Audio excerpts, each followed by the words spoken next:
Section 416 is called equivalent circuit.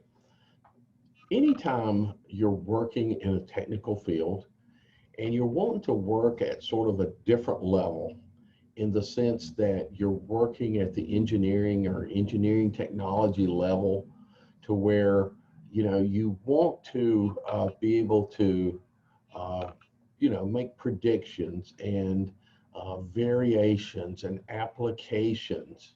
And the way that you do that in the field in general is you take something and you develop what you would call an equivalent circuit.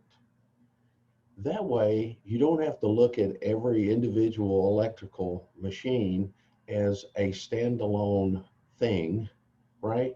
We can understand how a particular electrical machine works, and then we can model it and then use that model to make certain predictions about its behavior.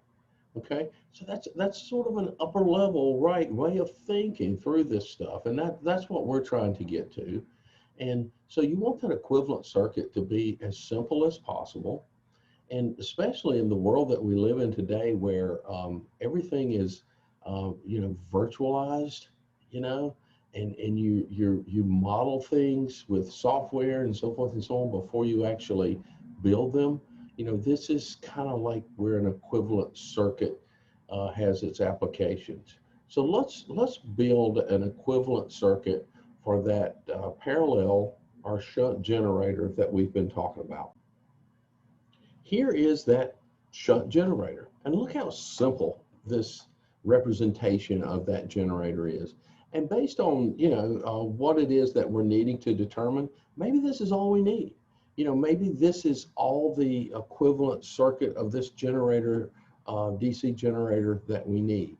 So I want to show you what it's composed of and explain that. The first thing here that's new is this R sub 0, and this represents the total resistance of the armature coils in that DC generator. Every wire, coil, bus bar, whatever, it's got a certain amount of resistance. Well, this represents the resistance of the coils in that DC generator. Now, this is normally a very small number, and it might be in the neighborhood of fractions of an ohm. But at the same time, we want to be able to represent that, and this is showing that. And normally what you do is you just draw it in series with one of the brushes, and he's drawn that here, and this would be one of the brushes. Here's the other brush. Of course, the load will eventually be connected out here.